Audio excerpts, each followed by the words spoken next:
And we're back with the action. Coke Zero Sugar might be the best Coke ever. That's right, Jim. With an irresistible taste and zero sugar, Coke Zero Sugar is a must-try for any sports fan. So make sure you...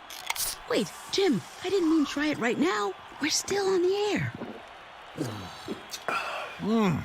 Best Coke ever? Take a taste, Jen. Really? No, not right now, Jen. We got a game to call.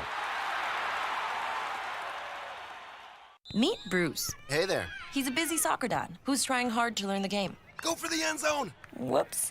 Luckily, other things come easy, like banking with Chase. On a tip from his banker, he set up autosave in the Chase mobile app. So what are you saving for, Bruce? Father-daughter soccer camp.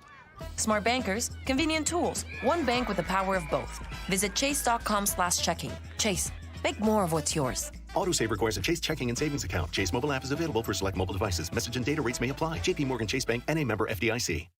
Ugh, I don't have time for a cold. Honey. Honey? You need DayQuil Severe Honey flavor. DayQuil Severe Honey gives you powerful cold and flu symptom relief with a honey-licious taste. Because life doesn't stop for a cold. Okay, I'm ready to go.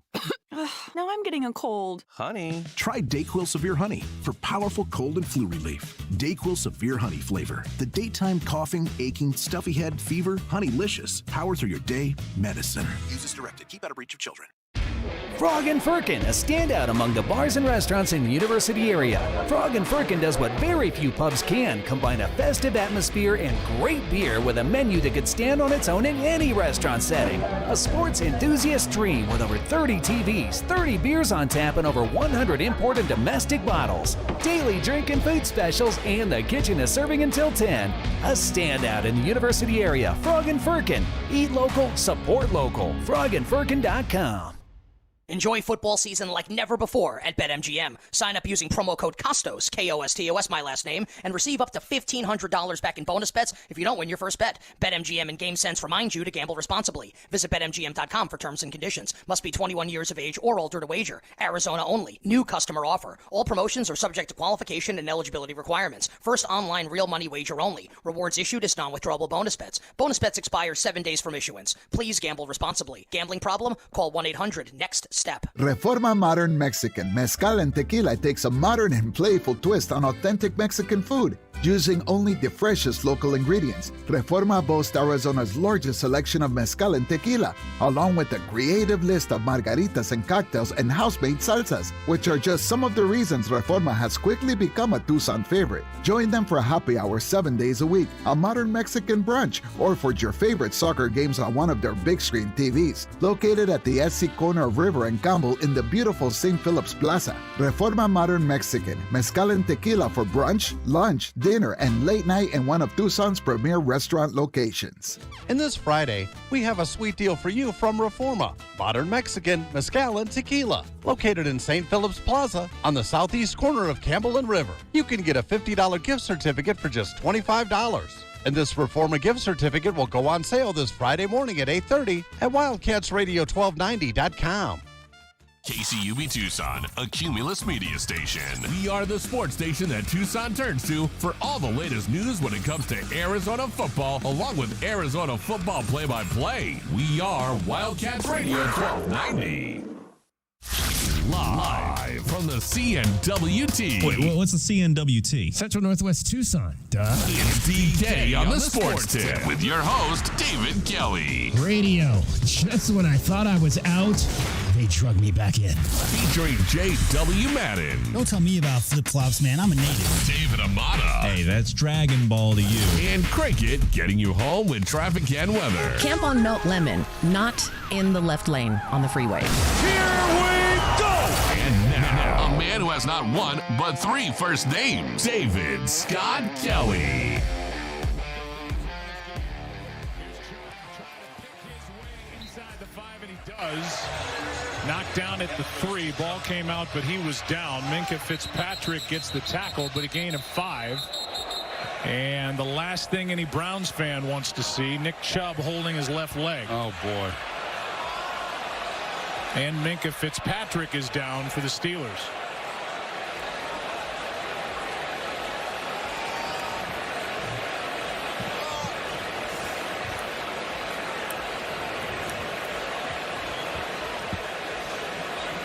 I am told that the replay of Nick Chubb getting injured is not to be seen. Yeah, we're not going to show it. It's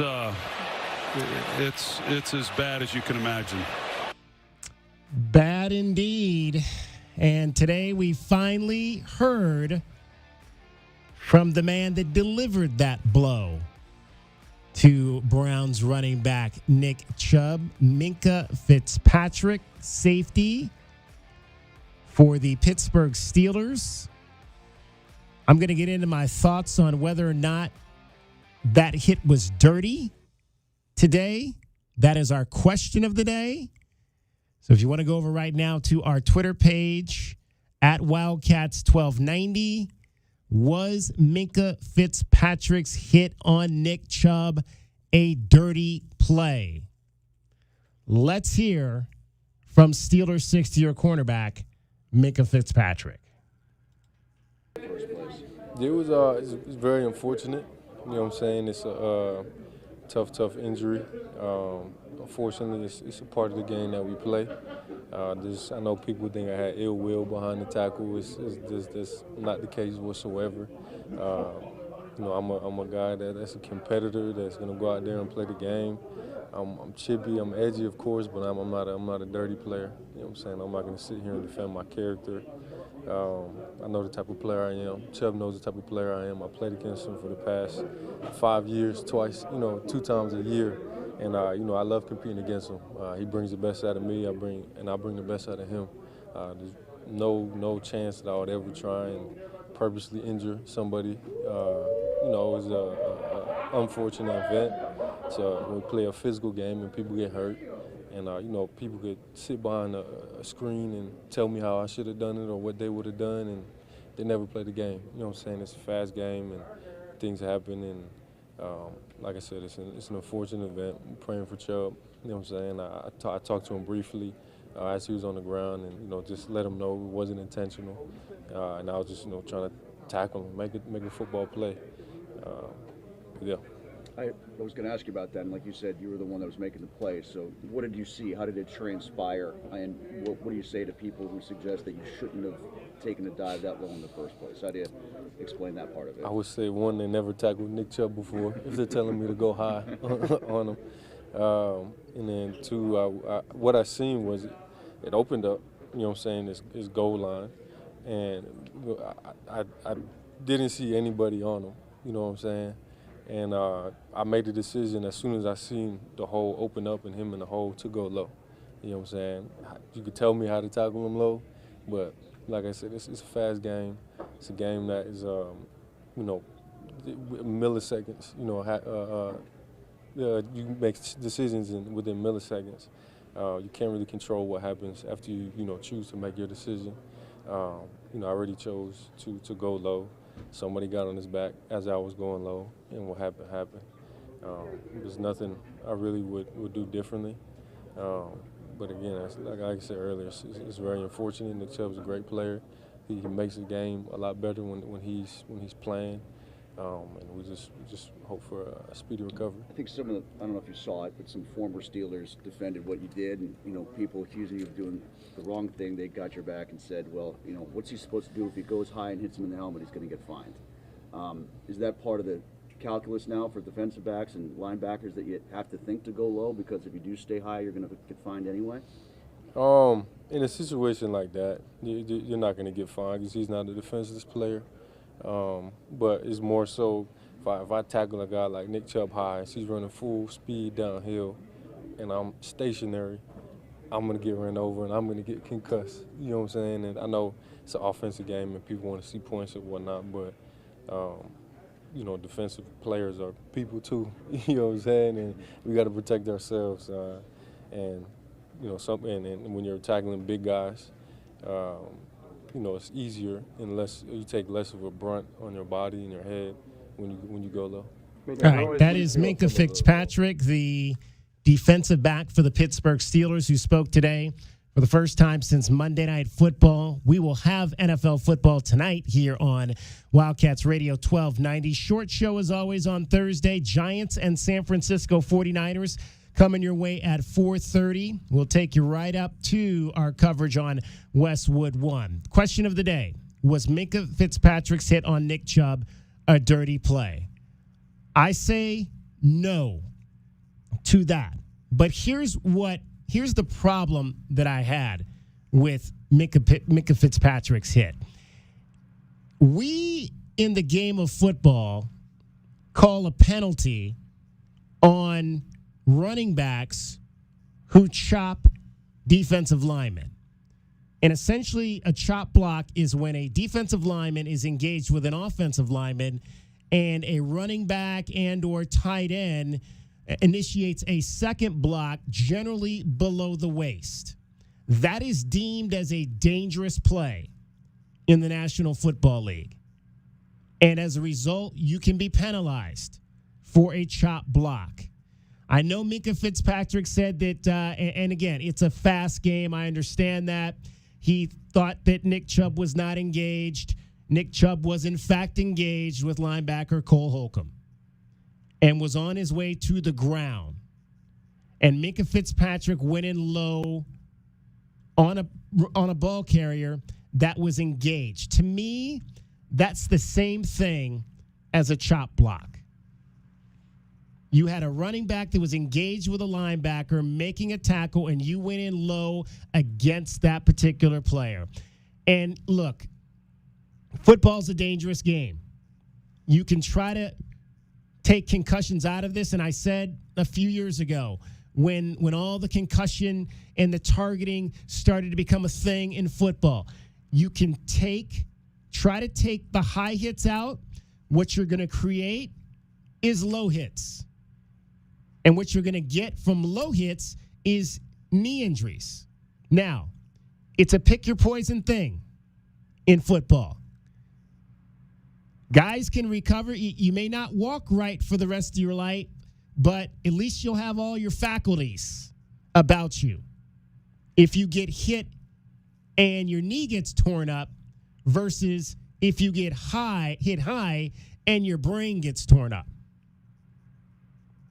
So I don't think it was a dirty play by Minka Fitzpatrick, but I do think it was a dangerous play, and I think that that's the type of play that needs to be penalized in football. It needs to be treated the same as a chop block. I can agree with you on that. This is not what you would describe as a quote-unquote dirty hit by letter of the law. Again, the chop block rule on offense, if you want to try to go ahead and put it onto the side of the defense as well, DK, we're getting to a point there where we can't have gang tackling, and that's going to be the biggest argument. I know that that's not an argument that people think is going to be valid, but if you have one guy grabbing a guy up top and a second guy comes around, tries to go ahead and tries to rip the ball out or tries to wrap up the guy's legs and bring him down to keep him from fighting for extra yards, let's paint the picture with that first and foremost for Nick Chubb. That's a man who's 5'11", 227 pounds, that can squat 650. Okay? One guy on his back is not going to keep him from getting those extra 2 yards he needed to get the touchdown in that moment. So what do? As a safety, your main job there is, okay, if he's going to be engaged high, then you need to go at the hips or at the thigh. That's your main target area that you're trained to from Pop Warner to today. That's just where you're supposed to go on a big running back with that. Hips and thigh, I don't have a problem with that. And that's not what Minka Fitzpatrick did there, though. But we look at that hit when he made the dedication, when he put himself to say, okay, this is what I'm going to do. When he does make that move and he turns his shoulder to try and go at the thigh, Cole Holcomb is not engaged with him yet. He's running to get him engaged, and then when he does, that's what stops. It looks to me that's like what Cole stops. Holcomb was engaged with him before Minka Fitzpatrick got there. But when Chubb has that engagement, it slows him down, right? As a defender, what's the one thing that you have to do? You have to predict where the offensive player is going to be at the time of the hit. That is why, for me personally, I've hated the targeting rule, particularly for safeties over the middle. I thought that the ejection that Gunnar Maldonado had against NAU is in my personal opinion, and I'm going to be very candid with my language here, it's a crock. Because quite frankly, what is a safety supposed to do when they are saying, okay, I know the ball's coming, I see it coming, I know where this guy's going to be when he catches the ball. I am going to target this spot and come to make a hit to try and jar the ball loose. When that dedication is made, if the offensive player then adjusts his body to try and adjust to the catch or to the hit, and a helmet comes down when initially the target is the chest or the shoulder, and the helmet comes down and a helmet-to-helmet contact is made, that's incidental. That's not the safety's problem. That's the offensive player moving. I think you got a lot of emotion in your voice, and you're defending your guy because it's Pittsburgh. And let me finish. That makes sense. Intention, guys, is what we're talking about here. So dirtiness comes from the intention of trying to hurt somebody, right, DK? And you said it best. You don't think it was a dirty play. You just think that, just as you said with chop blocking, if somebody's engaged, just unfortunate all around. But obviously, Mr. Amata is going to be very passionate in his defense of that play because it's his team. But I think if you're a football fan, you should be impassioned about this because one of the best players in the game is no longer on the field. And that's a shame. It shouldn't happen that way. And I agree with you that it's not that hit shouldn't be what happens to players. You shouldn't be going for the knee. Absolutely not. If you're aiming for a guy's thigh and he got a player on his back that stops his forward momentum where his thigh would be at the time of the dedication to the play that the safety made, then I can't view that as something that you can't penalize that because it's so hard. When you chop block somebody, there's intent because you see the guy's engaged with an offensive lineman and then you're throwing an elbow or a shoulder into the guy's hip. There's intent there. If you're judging it based on where you think the guy is going to be, I can't judge that as a penalty-worthy play. What Kareem Jackson did to Logan Thomas where he catapulted himself into the guy's head, okay, yes, that's a penalty. What Minkah did, if we start penalizing that, two-hand touch. Let's just do it that way so no one gets hurt. 520-848-1290, 520-848-1290. Want to hear from you on this subject. Again, short show today because of NFL football at 4:30. That's our question of the day. Was Minkah Fitzpatrick's hit on Nick Chubb a dirty play? I say no. David says no. J-Dub, you say? Yeah, no. I mean, again, it's intent. If his intention is to knock Mr. Chubb out for the season, then that's a dirty play. Mm-hmm. That was not it. I will say this. It's moving a million miles an hour. We all know the force behind tackling in the NFL these days. There's so little room for error as far as moving that fast. Your momentum's going this way. And all that being said, there's a lot more to the body than knee and head. And I think anywhere that's targeting the knee area, the head obviously has been rehashed and hashed over and over again. We all know the dangers of that. Knees, right? It's so impossible for you to break somebody's ankle backwards, but knees just don't bend a certain way, right? And so that's the biggest issue is anytime that your full force is going towards the knee or the head, that's something you got to look, for the intent behind it. I don't believe there was ill will or bad intent behind it. Cricket, you don't want to see. I saw it. Oh, you saw it. I saw the play you're talking about. Yeah. What were your thoughts then? Oh, I don't know enough about intent or whatever, but man, do you think his entire football career is over? It's hard to say. For Chubb, it's a difficult process only because he has the odd way of he has the odd approach to this injury that this is the second time it's happened to the same knee. Really? And he had an injury very similar to this, where he had a dislocated knee, torn MCL, LCL, and PCL all in the same knee that same got injury? hit. Really? Well, I don't know about the same injury. We're not sure similar. about what exactly has happened to Chubb's knee. They haven't released exactly what they're needing to repair on it, but a very similar destructive injury to his knee that he had back in college.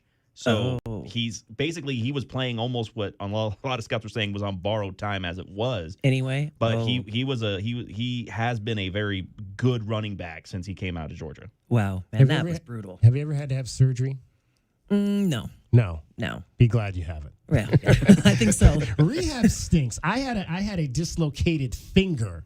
Which is nothing compared to what Nick Chubb or Kyler Murray or any of these athletes have to come back with. And let me tell you, try to come back for me. My finger still does not do the right. It doesn't bend. Is it your completely. ring finger? It's this finger right here. Yeah. Oh, okay. It doesn't bend like this finger right here. Like I can bend that. I cannot do that with this finger right here. Yeah, no. It's surgery stinks. Injuries stink. I had knee surgery from Dr. Fina. John's dad. Oh, yeah. Back in the early 90s. Because I was playing basketball as a junior. Actually, I think it was the beginning of my senior year, and I just had a bunch of inflammation and swelling or whatever. So Dr. Fina did a procedure. I was out for like maybe 8 weeks, something like that. But yeah, knee surgery, and that was a very minor thing. I was able to walk afterwards, no problem. But yeah, knee recovering from that atrophy when you start losing definition in your muscles because you haven't used them for such a long period of time. Yeah. It's that's no no fun. fun. No fun. No fun. All right. Getting you home every 20 minutes on the fives with your track. From the O'Reilly Chevrolet Traffic Center, it's Wildcats Radio 1290 traffic and weather together. Stone and Wetmore, an overturned vehicle. Other crashes reported. Thornydale, south of Linda Vista, and Speedway east of Craycroft.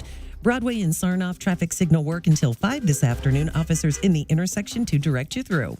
70 the low. Tomorrow, partly cloudy and 96 and 97 now. I'm Cricket with your Wildcats Radio 1290 traffic and weather together.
2020 Sports.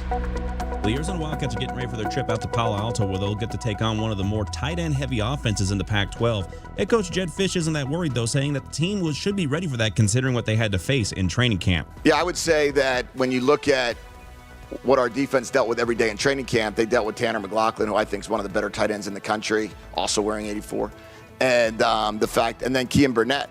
So they're accustomed to tight ends stretching the field. They're accustomed to what we do on offense, where we flex him out. He plays the outside receiver position. He plays inside. He plays in the core like our guy does. So I do think that our guys will have a little bit more familiarity with defending a tight end because of the way we play versus, the last couple of opponents. As the game continues to draw near, the Wildcats are just under now a 2-touchdown favorite over the Stanford Cardinal. With recent comments from yesterday's press conference for Bears quarterback Justin Fields, Chicago's general manager Ryan Poles says that he does not view Fields as a finger pointer and that Fields has always taken ownership of anything that happens on the field. Yesterday, the former Ohio State star said that he has been playing a bit robotic and said that the feeling could be coaching amid the team's recent struggles on the offensive side of the ball. That's your 2020 Sports Update. We'll have more for you here on Wildcats Radio 1290. DK on the Sports Tip on Wildcats Radio 1290. 520-848-1290. 520-848-1290 is the number to get in on the program. Our question of the day, we hit it hard in the first segment. Do you believe that Steelers quarterback or defensive back Minkah Fitzpatrick's low hit on Browns running back Nick Chubb was a dirty play? Right now, it was even a moment ago, but right now, 55% of you saying no, it was not. So still relatively even, but going on the no side right now. You can hit that poll over on our Twitter page at Wildcats1290. You can also respond to it on our Facebook page at Wildcats Radio 1290. And you can also text us at 520-848-1290. Maybe, DK, we should start doing this the day before, because I think Dragon Ball David Amata's opinion is so strong, he's influencing the poll, and people are listening to him, and then they're voting after. So hey, that's what a good campaign speech is for, man. That's what I'm saying. Got your thumb on the scale. All right. Guess what time it is? It is time for the Miller Lite Pigskin Challenge. Every Thursday afternoon, you can win money. Well, not actually on this day, but you got a chance to win money all football season by placing a bet on the right team. We've got the information on this contest on our website. It's the Miller Lite Pigskin Challenge. Head on over right now, wildcatsradio1290.com. I'm going to take caller number 5. Caller number 5 right now, 520-848-1290, 520-848-1290. This is how it works. I'm going to pick the game. You get to pick the first team. I take the second team. If you win, you get a $25 gift card from Miller Lite. If I win, you get a prize pack from Miller Lite. And then the pot turns over to the following week. So if I win, it'll be $50 next week for the winner. 520-848-1290. 520-848-1290 is the number to get in on the Miller Lite Pigskin Challenge right now. So the first week, we had the Packers and the Bears, and I won. The caller, John Bailina, took the Bears because he was a Bears fan, and then I got the Packers, and the Packers won that game. Last week, Gary Henry called in, and the game was the Colts and the Texans. He took the Colts. I got the Texans. Anthony Richardson and the Colts came out victorious. So Gary Henry going home with a $50 gift card from Miller Lite. You know how people who work here aren't eligible? What about guys who've called for like 25 years, like almost work here? Just about. I think we'll let those. I think we'll let those folks I think slide. so too. I think we'll let those folks slide. All right, so caller number 5 right now to 520-848-1290. J-Dub will let me know when we've got that caller on the line. Okay, we do. We've got Paul. Paul in Phoenix. Is this our Paul in Phoenix? Yes, it is. Okay, well, there you go. I'm going to call, and I like, holy mackerel, there you go. But you know what? I'm the worst. I have no luck at all. So you never know, right? You never know. You never know. Exactly, Paul. You might get it. You are a diehard football fan. We know because you went to the Wildcats UTEP game last Saturday, and then you scurried home and got yourself up and hit Glendale to watch the Cardinals blow a 3-touchdown lead to the New York Giants. So you are a true. Yes, so I'm going to spare you picking the Cardinals in this particular challenge right here. The game we are going to be going up with today, Paul. Okay. How about this one? It is the Los Angeles Chargers at the Minnesota Vikings. That's a tough one. All right. That's a tough Paul, one. did you watch Quarterback on Netflix? I have not, but I need to do that. You should. I mean, my wife, she has fallen in love with Kirk Cousins. Although Kirk's team is not off to a very good start this year. No, and I am not a Kirk Cousin fan, nor am I really a Justin Herbert fan. but interesting. Wow. This is going to be a tough one. All right, tough Paul, pick. The Vikings are the home team, the Chargers are the road team, and the Vikings are a 1-point underdog. All right, Paul, the best way to do this, do not pick the team you think will win. Pick the team you think that will lose it. That is the way to win this one. You know what? I'm going to take the Chargers, and the reason being is because their coach seems like he's on the verge of a nervous breakdown, or everybody's going to give him a nervous breakdown. So I'm going to take the Chargers. They were about to run him out of there at the end of last season, weren't they? They were, and they're thinking about it right now. So I'm going to take him. All I'm going to take him and think that they're going to right the ship this weekend. How about that? All right. So Paul, how do you pronounce your last name? Is it Lobe? Yep, exactly. Paul Lobe. Okay, so Paul Lobe from Phoenix, known as Paul in Phoenix, on our show. He's taking the Chargers. That means I get the Vikings. If the Chargers win, Paul, you win a $25 gift card from Miller Lite.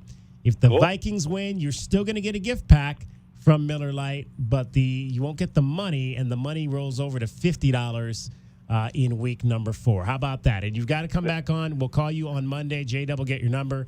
We'll call you on Monday, and we'll discuss the game and how it went down. That's awesome. Thanks, guys. Wow, I'm surprised. I just thought I'm sitting here listening, like I'm just going to call. You finally got a chance. All these years of calling in, Paul, you finally get a chance to win something from us. Yeah, Paul, remember, I don't have a lot of luck, so let's just be thankful I got through. How about that? Paul, just do me a favor and stay on the line so our call screener can get your information. You got it. I'll stay on the line. Thank you. All right. Once again, tune in on DKL the Sports Tip here on Wildcats Radio's 1290 every Thursday afternoon to compete in the Miller Lite Pigskin Challenge.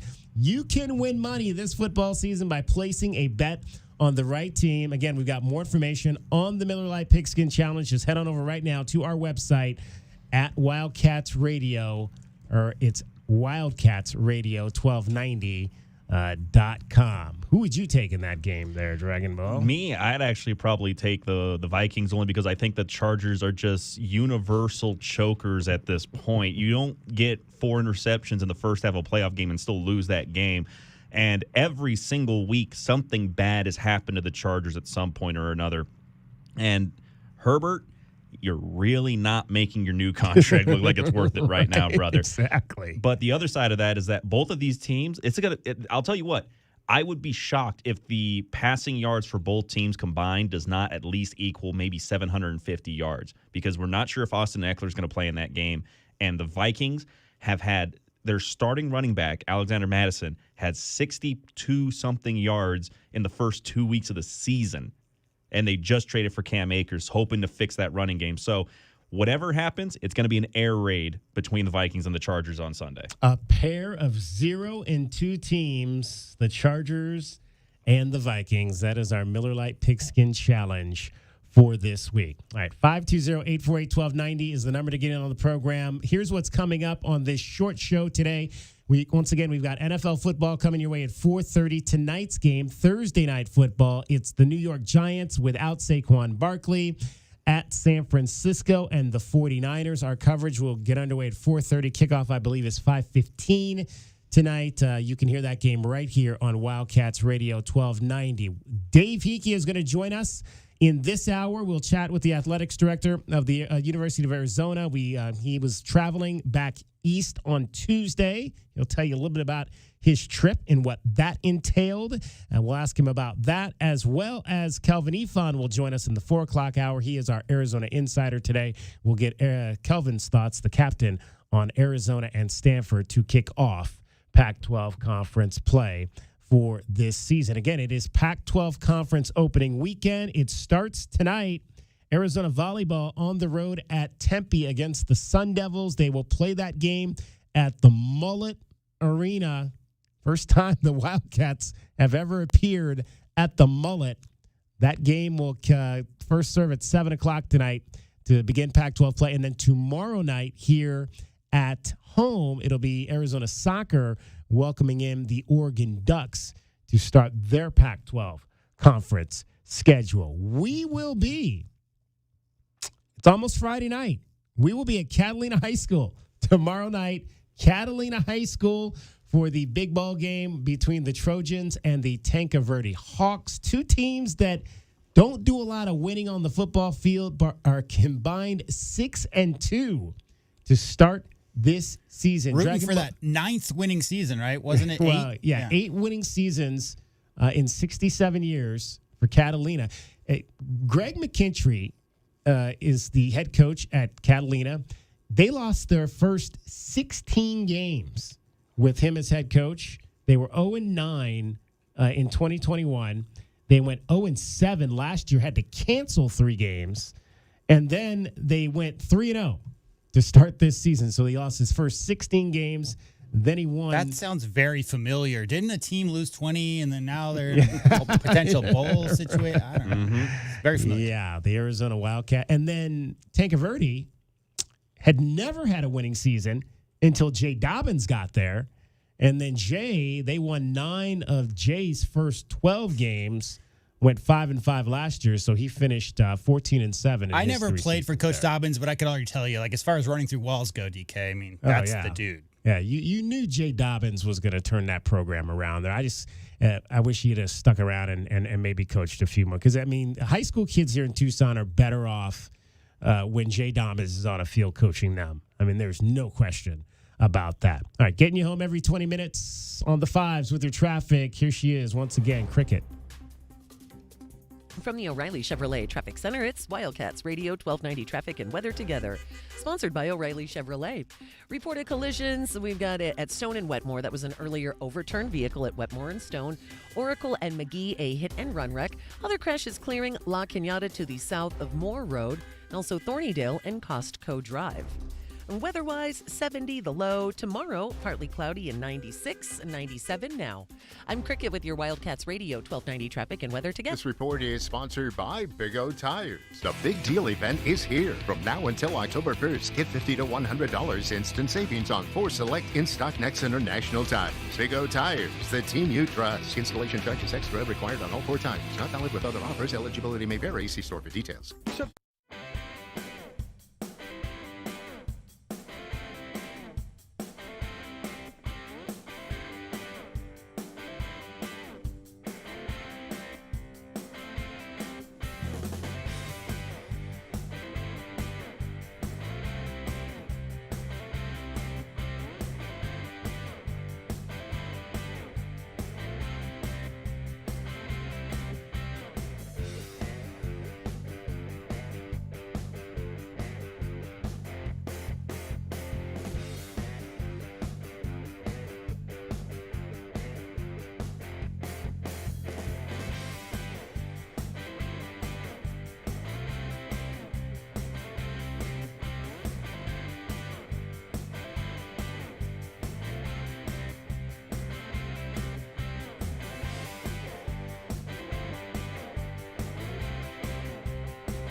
1290. 2020 Sports. Still finding a way to put the game on ice. Former Arizona Wildcats kicker Nick Folk got some recognition as he was named the AFC Special Teams Player of the Week after nailing his 13th game-winning kick on Sunday against the Chargers. Folk has made 6 straight field goals of 40 yards or more. This will be a 41-yarder to win it. Inside of 40, he's 65 in a row Amazing. in his career. From the near hash mark, the rain is lightened up. Good snap, good hold. Kick is on its way. The game winner, and it is good! The Tennessee Titans in overtime have knocked off the LA Chargers 27-24. Winning that award now for the 9th time in his career, Folk now stands as the second active leader in points in the NFL, now just behind Matt Prater of the Cardinals. The Panthers will likely be without their top overall pick in Bryce Young as he was not able to get on the practice field again today, Andy Dalton taking the first team reps. The team announced that Young is not expected to play against the Seahawks as he has been dealing with an ankle injury he suffered during the Panthers' Monday night loss to New Orleans. That's your 2020 Sports Update. We'll have more for you here on Wildcats Radio 1290. DK on the Sports Tip on Wildcats Radio 1290. All right, let's chat with the athletics director of the University of Arizona, Dave Hickey, on Thursday this week instead of his normal Tuesday. That's because Dave was back in the nation's capital earlier this week. In fact, a lot of the athletic directors from around the country, Dave, apparently were meeting back in Washington, D.C. What was that congregation all about? Well, yeah. Well, thanks for having me, David. And again, it's great to be on a Thursday. Was back in D.C. with our annual meetings of the Division I football subdivision. So those that play in the bowl subdivision, FBS, football bowl subdivision. So it's nearly 130 athletic directors that all have a common bond of playing, Division I major football. And we get together and talk about lots of issues way beyond football. It's 2 days there of really about national issues that are in our industry, what's impacting our programs, what are the challenges that we're all facing. Certainly the big conversation in Washington, D.C. was name, image, and likeness. We had senators and representatives, House representatives come in. 3 different bills that are out there for discussion right now about NIL came in and talked. The Manchin bill, the Cruz bill, and then a bill from Senator Murphy and Congressperson Trahan from Connecticut and Massachusetts. So it's really all 3 distinctly different, but we got to hear directly from them about their feelings about NIL and, again, about the specific bills, and they're all a little bit different. So good stuff. And, again, we're all together in one room. We also then tend to socialize a little bit. We'll do dinners together. It's a great time to again, talk about industry stuff, maybe schedule a few football games, all of that kind of stuff. So in terms of these bills, will they all get presented on the House floor? Will they pick one to present and eventually for vote at some point? Well, I'm certainly not an expert on our processes, but at this point, those groups have presented those bills out. I think that's a positive sign. At least it is a very important issue. There are senators and congresspersons that have, are listening and see the issues surrounding name, image, and likeness, and really the unsustainability of the current structure. So we need some help federally in that area. So I think this is a process. I don't know. I think it's really in the 50-50 zone. Right. Of will it really happen or not? But they've got a lot of things on their plate. Like, let's make sure that the government doesn't shut down. There's a lot going on the Hill, but this is an issue that at least they put the time into, and they are well versed on it. Those senators and Congress people that talk to us are well versed on it too. So again, I'm hopeful we can get there. You're never going to get full consensus on one of those bills. I think the hope is that a bill could come forward that would be bipartisan. People could rally behind it and move it forward. But as you can imagine, anything in Washington, on other ends of the spectrum, you've got to try to draw to the middle. What are you willing to give up? What's the most important issues? It goes from everywhere to pay the players everything to, hey, let's go back to the day when you just got a little bit of laundry money. Yeah. So, it's all over the map. But I think it's a good sign for the future. I do, David. Big win over UTEP, obviously, over the weekend at home, David. A night then we celebrated once again Hispanic Heritage Night at Arizona Stadium. What's kind of your favorite part of that night?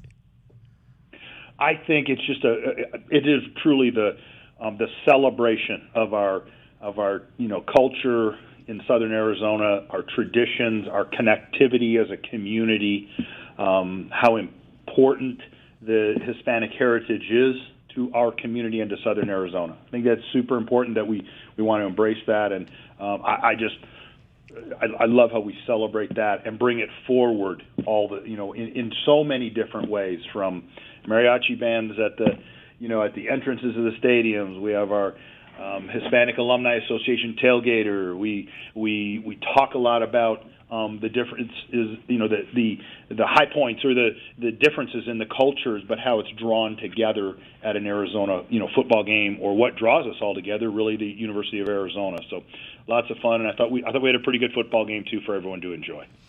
Cats are on the road this weekend at Stanford on Saturday night. That'll be a 4 o'clock kickoff, and then back home for family weekend against the Washington Huskies. It's going to be a fun weekend because it's also the Red and Blue Showcase next Friday night, and Richard Jefferson and Channing Frye are bringing their road tripping podcast crew to Tucson. That's going to be a little bit of extra exposure for the program, Dave. Always great to have those influential alumni come back and be a part of marquee events like this.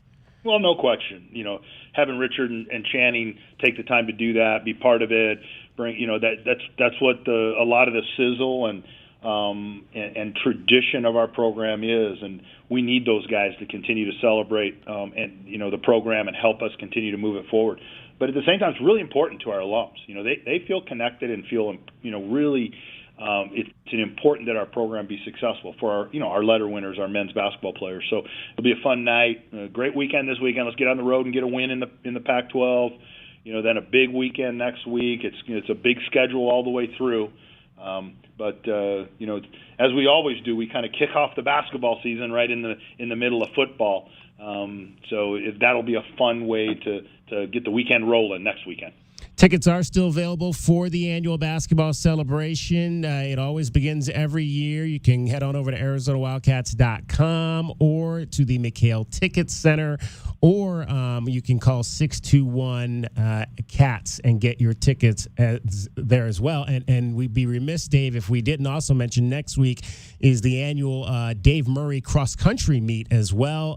Get up early Friday morning, and I believe it's out at Reed Park, if I'm not mistaken. Get on out there and see the kids run next week. Yeah, it'll be a good chance to see them. The only time they run in town, so it's for the cross country season, and they're starting to begin to make that preparation to go into the Pac-12 conference meet, and so great to have them in town and to do that. And so I might mention about Red Blue game too. We're approaching the 11,000 tickets sold, so. A little bit of urgency. You want to get your tickets. It's a great opportunity to be inside of McHale. Yeah, it's always fun. The dunk contests and all the other contests that are associated with that particular event. Dave Hickey, the athletics director for the University of Arizona, is joining us. Dave, I found out it's actually Equipment Managers Appreciation Week this week, and you've got 8 full-time equipment managers that you guys have that cover the 22 programs. Everybody knows about Brian Bigger, Emoy, and all of that, but there's a lot of other folks inside the department that are responsible for making sure that the athletes are geared up and have everything they need to compete. Well, it's quite an intricate and complex, kind of process to make sure that our athletes, are outfitted equipment-wise, uniform-wise, from a safety perspective, tuning them all up, whether that's helmets or shoes or the uniform itself. And really important people. As you can see, there's 8 full-time employees that have to service 22 different programs. It's quite a load, but they put together an outstanding student staff. We have a number of student managers who work with our programs. And they're a big part of what we do. And so we want to celebrate them this week. And they're really the team behind the team in our building. And they're the guys that are running around making sure it all works. And I don't think people see all of the different people in our organizations that kind of contribute to allowing, whether it's a tennis match or a football game, happen. There's so much that goes into it, and key part of that is our equipment managers. Yeah, and we want to shout out one of the best in the business who retired recently, Wendell Neal, who was a longtime part of the Arizona Athletics Department and in the equipment side for both football and baseball. Folks, just share a few things about Wendell that you loved about him, Dave, that maybe people don't know. Well, Wendell is, again, what a terrific guy. Always had a smile on his face, always was saying, hey, how can I help you? What do I need to do? As you said, worked for a long time in our football program, transitioned to our baseball program, just was such a positive individual in our program. I loved stopping by and just chatting with him, and just Wendell was just such a terrific guy. And I would say, again, another person centrally focused on our students and our student athletes, making their experience here the best it can be on all levels, and can't be better than that. And I thank Wendell for his incredible service and what he's done here through the many, many years of being on our staff. So we'll miss him. We're going to miss him a lot, but look forward to seeing him at events in a different way. Dave Hickey, the athletics director at the University of Arizona, is our guest today. Dave, this is the beginning of the final run of the Pac-12 for the fall sports teams. All the three main ones will begin conference play this week. Football, we mentioned at Stanford. Volleyball is at Arizona State tonight. They'll be playing at the new Mullet Center up there. And then soccer will be home against Oregon on Friday. Dave, as we come to the end of the Pac-12 conference on the business side, Oregon State and Washington State are trying to exert their control as the only remaining members of the conference in determining how the dissolution of the Pac-12 will move forward. What's the best outcome for Arizona and how the assets of this conference are resolved? Well, again, I guess I'd point out one thing. We're a proud member of the Pac-12 conference. There continues to be 12 members in this conference, and that continues through this entire year, this season. The contractual period of the conference and that is aligned with our media package expires at the end of the year. And some of us have had to make plans to move forward. I have great respect for my colleagues at all of the places and the decisions that have had to be made. Tremendous friends and colleagues at Oregon State and Washington State. And I think the best situation will be for all of us, the best outcomes will be for all of us to work together in a really constructive manner, a non-confrontational manner to close out the appropriate way. And I think we can all do that. We can get to that conclusion at the end and all land in a good spot. So I'm very confident in that. I'm bullish on it, and I want to be a part of that solution as we go forward. Dave, before we let you go, the floor is yours to give one more message to Wildcat Nation for this week. Well, I always appreciate that. It's just pretty much every week I want to say thank you. Thank you to our fan base, all of you who support us.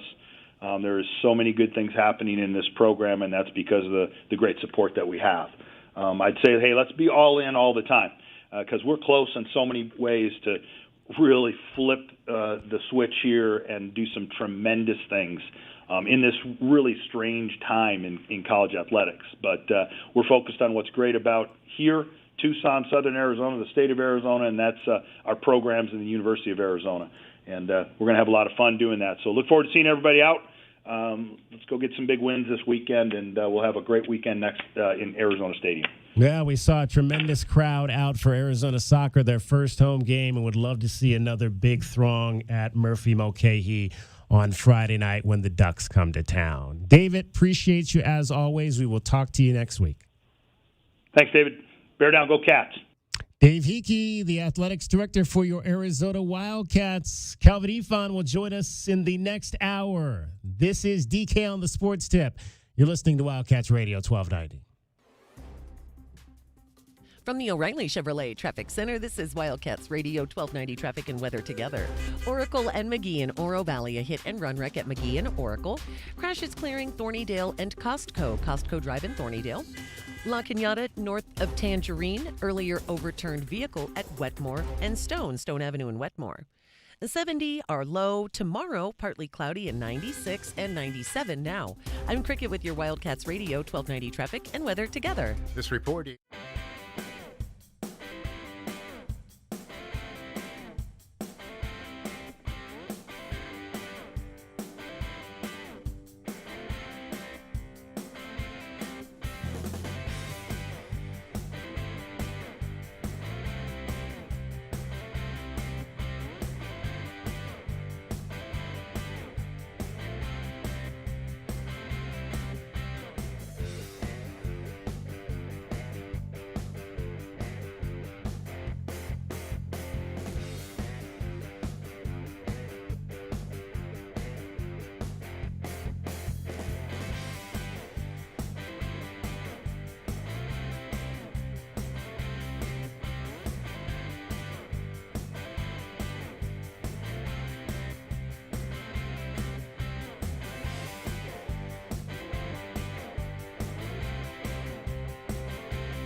dominant fashion as the Big Bats came out against San Francisco. Both Corbin Carroll and Ketel Marte decided to go ahead and go yard to put the game out of reach. And Corbin Carroll might have it right here. Corbin Carroll, goodbye.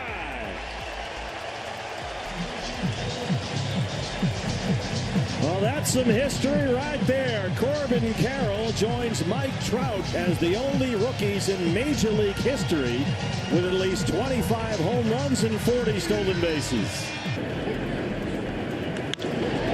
Marte sends one toward the corner. Ketel Marte, and it's gone. They go back to back. What a combo at the top of this Diamondback lineup. Arizona's hold on the second wild card spot is beginning to grow now as they are now a game and a half above the Cubs and 2 games up on the Marlins. Trying to improve the running game after 2 weeks as the worst rushing attack in the league, the Vikings agreed to a deal that would bring in former Rams back Cam Akers, but even with that deal, the Vikings still believe in Alexander Mattison, as the offensive coordinator Wes Phillips said that they have not lost confidence in Mattison, but they just need to work on the turnover issues that they've had the first 2 weeks. That's your 2020 Sports Update. We'll have more for you here on Wildcats Radio 1290.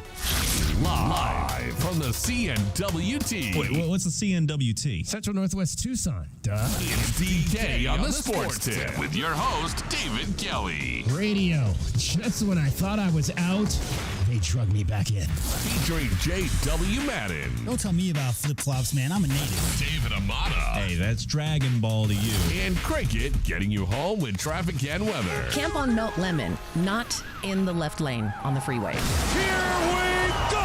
And now, a man who has not one, but 3 first names, David Scott Kelly. Hour number 2, a short show today as we take you up to NFL football. Giants, 49ers. Our coverage begins at 4:30 here on Wildcats Radio 1290. Again, this season we've got Thursday night football for you. We've got Sunday night football for you. In October, we'll have Sunday morning football for you when all the teams go over the pond to Europe to play around. Those games those will be real fun. Those games are going to start at 6 in the morning. Yeah, that's not morning. That's like early morning. Yeah. Early morning. Well, they call it breakfast with Wimbledon. It'll be breakfast with the NFL for sure. Good stuff there. Good stuff there.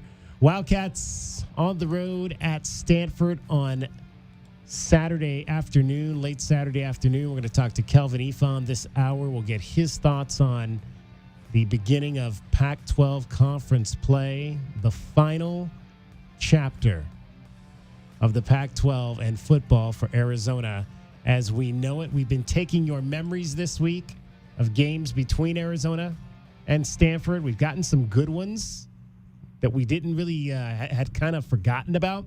There was actually, I saw another one, guys. The Wildcats knocked off John Elway. Yeah. In the early 80s. Legendary quarterback for the Stanford Cardinal when his dad was the coach there, the great Jack Elway. And, of course, John went on to make my life miserable in the NFL for a number of years and eventually did win some Super Bowls himself after they got blown out several times. And his first couple of trips, just the perseverance of John Elway is always something to write about. But, yeah, there's some great games. 4 interceptions by Chuck Cecil in the 87 game on his way to setting the mark for interceptions in the Pac-10 conference at the time. Nick Foles throwing for 400 yards plus in a game here. The last time that the Wildcats beat the Stanford Cardinal, 2009. It's amazing. I looked at they played 14 times in this century. The Wildcats have only won 3 of those 14 meetings in this century with the Stanford Cardinal. And the Cardinal have won now 6 straight games. They were pretty good there for a stretch before Harbaugh left. Well, and then they were still pretty good for 5 years after that, but then they kind of fell off. Yeah, Shaw had it was Hogan was the quarterback for the Shaw era at the start, if I'm not mistaken, and he wasn't he didn't hold a candle to Andrew Luck's talent, but Hogan was still a very good college system quarterback. Well, they still had, 2 tight ends on the line, and they still ran that same system. Yeah, so, I mean, it was really that old Green Bay style of try and stop us. Here's what's coming. Try and stop us. Well, and that's kind of the thing that I've talked about, how I was a little disappointed about the fact that the Wildcats didn't put up a lot of points against UTEP. And I was expecting 50-point games against both UTEP and NAU. And then I thought about it. And what's the one thing we've kind of talked about in terms of Jed Fish in this offense? It's a very NFL-style system that they're running. Well, how many NFL teams are scoring 50 points? I think we get lost in this belief that a good offense in college has to score in the 50s, because I think that's kind of what we're used to saying from offenses. But a lot of those aren't necessarily running this NFL-style system. They're college offenses designed to score a lot of points. And that's not necessarily what this offense with Jed Fish is. They do deploy a lot of 2 tight end sets in this offense. They go under center quite a bit, or at least maybe more than obviously what we were used to in the high-flying, high-scoring Rich Rodriguez era. Obviously, you're worried, are they going to be able to speak because of what we've seen from some of these other teams? But heck, I mean, Oregon put up 81 points against an FCS school. I mean, yeah, they scored 81, but that was against Portland State. I think the next week they went to Texas Tech and scored, 23? In against another Power 5 team. I think you take those 2 first drives out, right, DK? They have five plays, punt, 5 plays, turnover, right? That's the first 2 drives that they had against UTEP.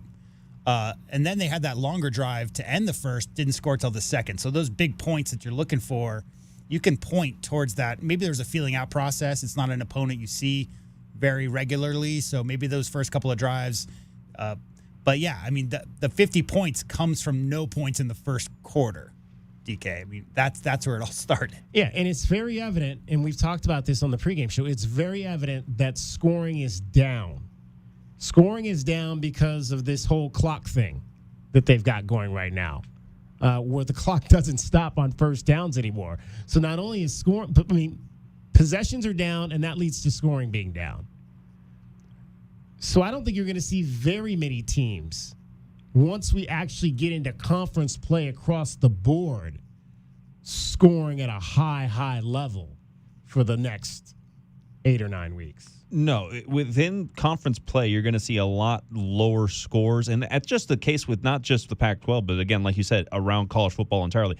The Ohio State Buckeyes, I mean, they were a team that was scoring 50-plus points with their high-flying wide receivers last season. And all of a sudden, the offense is wrong because they've only scored 35 in the first couple of games. Arizona scoring 30 and 40, that's fine, because the main thing that we need is to see them keep teams from scoring 30 to 40. Yeah. That's the big change that needs to come from this year's Pac-12 slate. You know who the top 2 scoring teams are currently? USC and Oregon. In the conference or in the country? In the country. In the country. Yeah, Southern Cal 59.3. Oregon's at 58. Also Washington State top 10 as well. Also Washington top 10 as well. So that's 4 Pac-12 teams top 10. Obviously, we know the schedule. We know that these aren't exactly the juggernaut teams are playing early in the season. But, yeah, your alma mater and the Ducks, number 1 and 2 in the country in scoring currently. And like I said, Oregon is skewed because they scored 81 against Portland State. Right. At least the Trojans played Nevada and San Jose State. I put more value on those teams than I do on Portland State. All right, 520-848-1290. Kelvin Efon will join us next. This is DK on the Sports Tip. You're listening to Wildcats Radio 1290. From the O'Reilly Chevrolet Traffic Center.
safety and Buda Baker, as the former Pro Bowler will have to sit out at least 4 weeks after being placed on injured reserve due to a hamstring injury. When asked about getting on the field without Baker, Coach Jonathan Gannon was able to go and say the team will be focused on doing what they can without Baker patrolling the field. Yeah, we'll get on the practice field this week and got some guys that we feel comfortable in that spot. And, we all got to kind of pick up our game because we're no doubt we'll miss them a little bit. And but I feel good about who we got going in. Another injury for the Cardinals, as they will also be without defensive tackle Carlos Watkins for some time as he underwent surgery for a biceps injury. And the opponent for the Cardinals on Sunday could be without one of their key pieces on defense, not just for Sunday, but potentially the remainder of the season. Cowboys star cornerback went under an MRI after he had to leave practice in individual drills today, and it has been confirmed that he did, in fact, tear his ACL. That means that Diggs will be missing the remainder of this season, and the Cowboys will have to move on without the premier cover corner. That's your 2020 Sports Update. We'll have more for you here on Wildcats Radio 1290.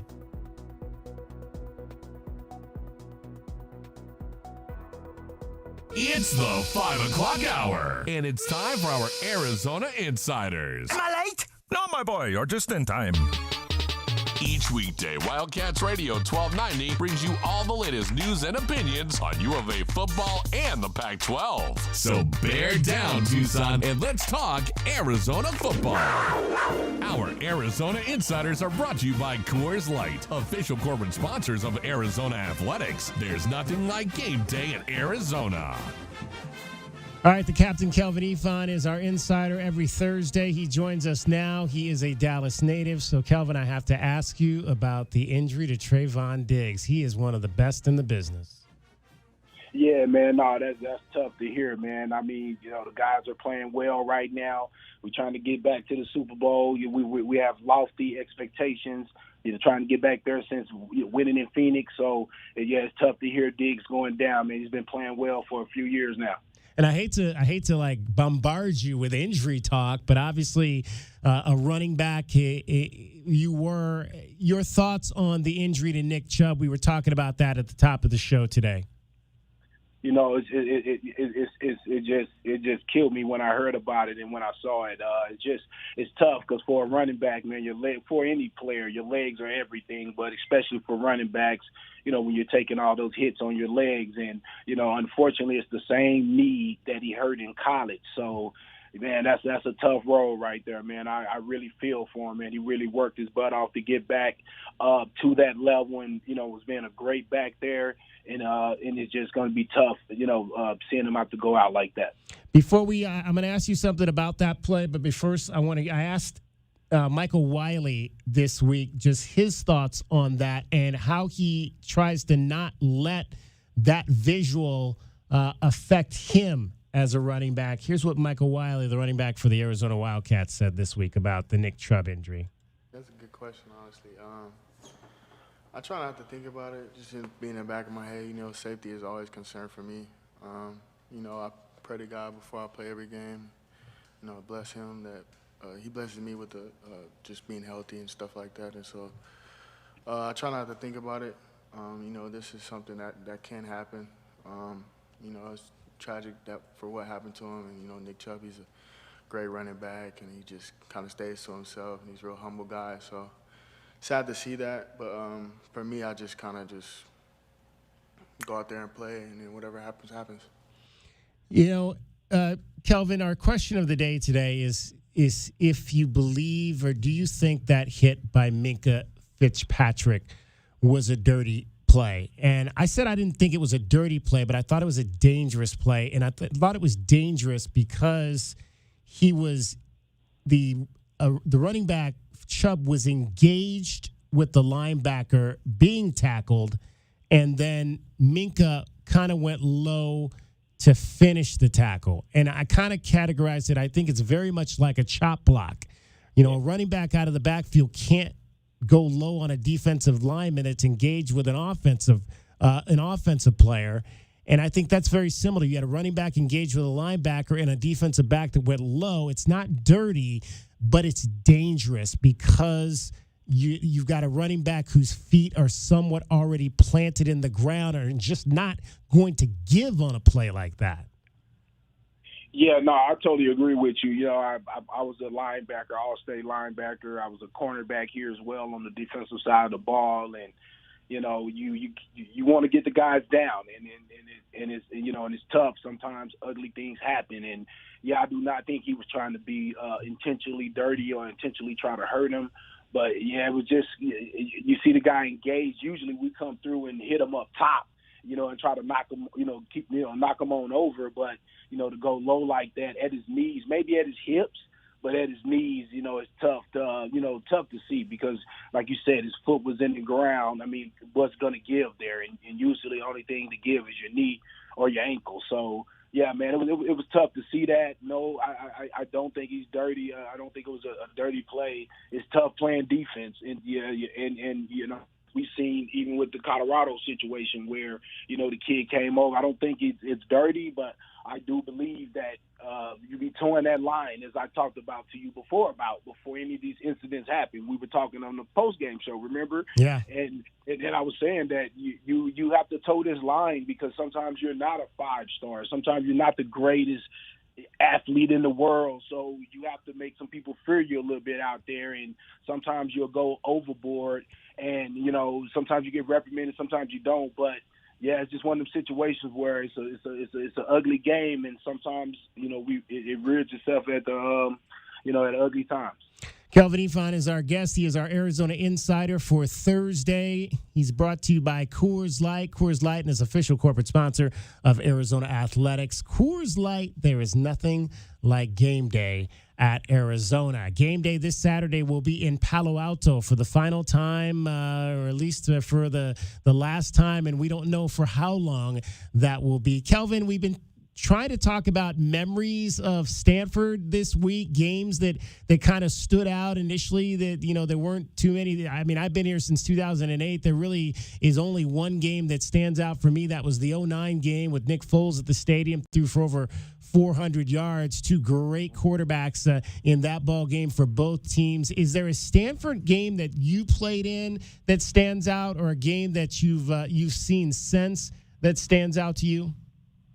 Yeah, no, when we played in at third place out in Palo Alto, we it was in our 12-1 season, and, you know, we had to have it. It was one of those games you have to have, and everybody's gunning for you. And Coach, we put the ball on the ground, and me and Trung had a great day. I know I at least had at least two touchdowns that game, and was real aggressive running. Again, me and Trung had a great day. The offensive line were knocking guys over, Evan Mutatalo and Mike Lucky and Yusuf Scott. So it was a great day. Defense was, clicking on all cylinders. I'm pretty sure we beat them pretty good. 31-14 was the score that day for the Arizona Wildcats over the Stanford Cardinals. So, yeah, you guys did beat them pretty good that afternoon. And like you said, I mean, every game mattered that season. So that was a game that you guys definitely had to go up there and win, and were able to get that done. As we go into Pac-12 play, Kelvin, give me your top things that are going to be key for this. I mean, we've said before, this is a must-win game with what is coming on the horizon and the potential to have to play 7 straight games against ranked opponents. So what's going to be your key important thing for this Wildcat team going into the opener this Saturday against Stanford? Well, one is, the first things first is they just coming off a loss to Sacramento State. And the first thing you don't want to do is, I don't even know if I would have looked at that film. I would have looked at, a game or two before that or something, because I just wouldn't want our guys to, not approach this game as a Division I Pac-12 game. You only get 12. It's not like you get 24 or 40 with basketball. So every game matters, no matter if you're playing East Texas State or Northern Arizona. It don't matter who you're playing. Every game is important. So, number one, I would tell guys, do not overlook these guys. We need this victory. Again, we have a gauntlet coming down the line. I don't want to look there, but in reality, we do.